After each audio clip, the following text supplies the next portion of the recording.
हम सब जानते हैं कितना यह हाई प्रोफाइल मामला है और ऐसे में गणेश ठाकुर, जाहिर सी बात है पुलिस जो है वो फूंक फूंक कर कदम आगे बढ़ाएगी, किसी तरीके की कोई सनसनी ना फैले, जांच किसी तरीके से प्रभावित ना हो, इसको लेकर भी पुलिस जो है वो सतर्क होगी। गणेश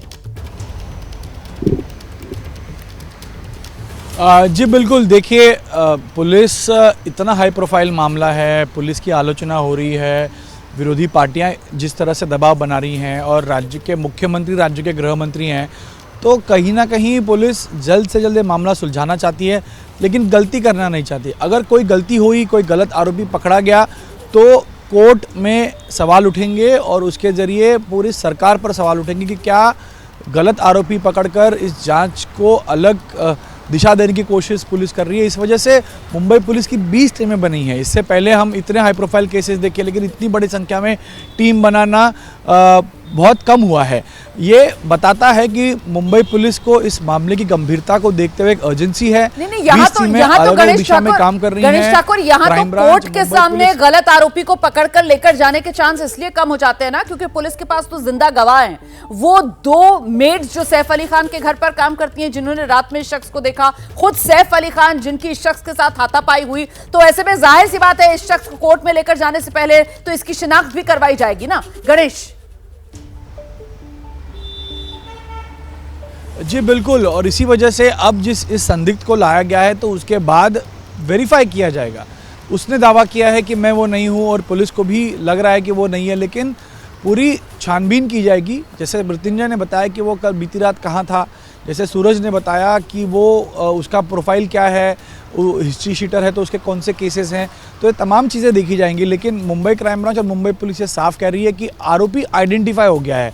आरोपी की जाँच की जा रही है कि वो जिस पते पर रहता था, जो CCTVs में उसका पता है, उसके जो प्रीवियस केसेस हैं, उन तमाम चीज़ों को देखते हुए उस आरोपी के साथ जो आरोपी पहले किसी गुनाह में नामदर्ज हुए होंगे, अगर वो जेल में है तो उनसे वहां पूछताछ हो रही है, अगर कोई बाहर है तो उनको हिरासत में लेकर पूछताछ हो रही है। आज सुबह भी मृत्युंजय से कर रही थी कि अगर इस शख्स का कोई क्रिमिनल रिकॉर्ड है या नहीं है। मृत्युंजय, आपको ध्यान है ना, आज सुबह भी हम इस बारे में बात कर रहे थे, तब आपने कहा था कि नहीं, इसका क्रिमिनल रिकॉर्ड है, इस तरीके के केसेस में इस तरीके का शख्स एक पाया गया है। तो क्या ये वही शख्स है जिसका क्रिमिनल रिकॉर्ड है और जिसको पुलिस ने इस CCTV के आधार पर शिनाख्त की थी, पहचाना था, जो पुलिस सोच रही थी कि शायद ये वही हो सकता है, इसी आधार पर इसको पुलिस ने हिरासत में लिया है? मृत्युंजय बिल्कुल रोमाना, इस संभावना से इनकार नहीं किया जा सकता, क्योंकि पुलिस के पास में ऐसे हाउस ब्रेकिंग के केस के आरोपी के रिकॉर्ड्स हैं मिलते जुलते, और ऐसे बहुत सारे सिमिलर पर्सनालिटी के आरोपी जो चोर होते हैं वो सिमिलर पर्सनालिटी के, उसी उम्र के और उसी प्रकार के पहनावे के बहुत सारे आरोपियों की तस्वीरें पुलिस के पास में डेटा में, एक डंप डेटा में पड़ी रहती हैं। तो पुलिस को संदेह था कि ये कहीं वही तो आरोपी नहीं, उसी आधार पर संदिग्ध को पकड़ा गया। हालांकि पुलिस इस पर ज़्यादा क्लैरिफाई कर पाएगी, क्योंकि कल जब CCTV तस्वीर सामने आई थी, CCTV ग्रैब सामने आया था, उसके आधार पर पुलिस को ये लगा कि ये पहले भी ऐसे केसेस को अंजाम दे चुका है और हमारे पास ऐसे केस के आरोपी की डिटेल है।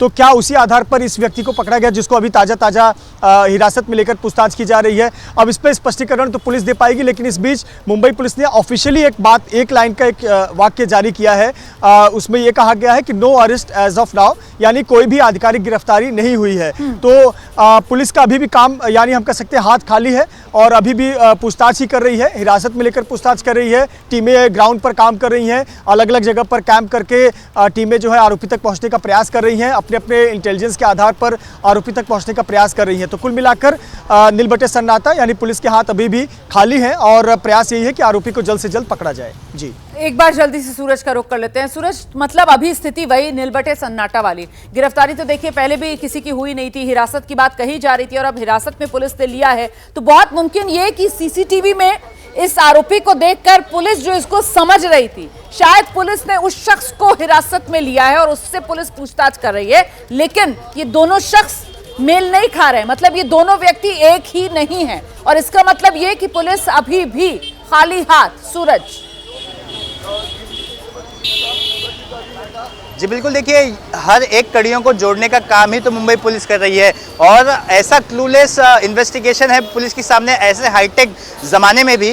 ज़रा आप अंदाज़ा लगाइए कि इतनी हाई प्रोफाइल सोसाइटी में वो आरोपी कहाँ से एंटर करता है, कहाँ से एग्जिट करता है, उसकी फुटेज तक अवेलेबल नहीं है और इसी के चलते पुलिस को ये समझ में नहीं आ रहा है कि वो कहाँ से किस रास्ते गया। तो कई सारी कठिनाइयाँ आई हैं, संदिग्ध को लाया गया है और इसी वजह से ये मामला जब इतना पेचीदा हो चुका है तो इसी के चलते मामले में डीसीपी को भी यहाँ पर आना पड़ा। देखिए बांद्रा पुलिस स्टेशन का गेट कभी बंद नहीं होता, मैंने कभी इस पुलिस स्टेशन का गेट कभी बंद होते नहीं देखा। गेट बंद कर रखा है क्योंकि यहाँ पर भीड़ ज़्यादा बढ़ गई है और एक संदिग्ध को लाया गया है। संदिग्ध जब यहाँ पर लाया गया उसके बाद डीसीपी दीक्षित गेडाम भी यहाँ पर कुछ समय बाद पहुँचे। दोनों अभी अंदर हैं, सभी अधिकारी अंदर हैं, पूछताछ की जाएगी। अगर लगेगा कि वो आरोपी है तो आगे की लीगल कार्रवाई की जाएगी। फिलहाल तो पुलिस ने ऑफिशियली इस बात को डिनाई किया है और ऐसा कहा है कि हमने अभी तक गिरफ्तारी नहीं की है। पुलिस ने ऐसा अपने ऑफिशियल मैसेज में बिल्कुल नहीं कहा है कि ये आरोपी नहीं है, कहा है कि हमने अभी तक गिरफ्तारी नहीं की है। यानी कि पुलिस हर पहलू को डबल ट्रिपल चेक करेगी, उसके बाद ही किसी निष्कर्ष पे पहुंचेगी कि हमें ये आरोपी लगता है या महज इसके पास से हमें कोई जानकारी मिल रही है जो इस मामले को सॉल्व करने में मदद करेगी। जी बिल्कुल, तो वारदात को अंजाम देने के बाद वो जो आरोपी सैफ अली खान के घर की बिल्डिंग में फायर एग्जिट की सीढ़ियों पर से उतरता हुआ सीसीटीवी में कैद हुआ, ये संदिग्ध जिसको पुलिस ने आज हिरासत में लिया, ये वही है या ये सिर्फ वैसा लगता है? इसी को लेकर अभी सवाल बरकरार है। जल्दी से आपको लेकर चलेंगे, गणेश ठाकुर इस वक्त हमारे साथ मौजूद हैं। गणेश, बहुत मुमकिन अब इस बात की संभावना जताई जा रही है कि पुलिस ने सीसीटीवी ग्रैब लेने के बाद अपने रिकॉर्ड्स के अंदर जिस क्रिमिनल से इसको मिलाया हो ये वही शख्स हो और फिलहाल पुलिस अब इस बात की तस्दीक कर रही है कि क्या ये वही है या ये दोनों अलग लोग हैं। गणेश, इसकी संभावना है। देखिए अभी जैसे सूरज ने बताया कि पुलिस ये नहीं कह रही कि हमने इसे क्लीन चिट दी है या ये आरोपी नहीं है। पुलिस कह रही है हमने अरेस्ट नहीं किया और पुलिस कह रही है मेल खाता है इसीलिए इसको हमने हिरासत में लिया है, इसको पूछताछ के लिए बुलाया। लेकिन हिस्ट्री शीटर है, बॉडी का स्ट्रक्चर कदकाठी उसी तरह की है और इसके बारे में पुलिस को जानकारी थी इसीलिए इसको लाया गया है। तो अब पुलिस वेरीफाई करेगी, वेरिफिकेशन के लिए आला अधिकारी वहाँ पहुँचे हैं, जांच होगी, उससे पूछताछ की जाएगी क्योंकि सिर्फ सीसीटीवी के आधार पे पुलिस किसी को गिरफ्तार नहीं कर सकती है। सर्कमस्टेंशियल एविडेंस होने चाहिए कि तू कहाँ था, रात के वक्त कहाँ था, कोई तेरे पास एलिबाय है क्या, तो तमाम चीज़ें उससे पूछी जाएंगी। उसका लोकेशन लिया जाएगा, जिस घर में वो रहता है, जहाँ वो जाता है, उसके आसपास के लोगों से पूछताछ की जाएगी और इसके बैग, इसके घर में तलाशी होगी, तमाम चीज़ें होगी। तो पुलिस उसी के बाद ये बता पाएगी कि ये आरोपी है या नहीं। फिलहाल ये कहा गया है कि संदिग्ध को हिरासत में लेकर पूछताछ की जा रही है और इसको हमने गिरफ्तार नहीं किया है। लेकिन सूत्र ये बताते हैं कि शायद ये आरोपी ना हो, लेकिन शायद सवाल बना हुआ है, इसी वजह से पूछताछ की जा रही है और पूछताछ के बाद ही ये बता पाएंगे कि ये आरोपी है या नहीं जिस संदिग्ध को इन्होंने लाया है। बिल्कुल, फिलहाल तो यही सवाल बना हुआ है कि शायद ये आरोपी वो ना हो, शायद ये वही हो और इसी को लेकर अभी जांच पुलिस की चल रही है। फिलहाल हिरासत में लेकर इस संदिग्ध से पूछताछ पुलिस कर रही है।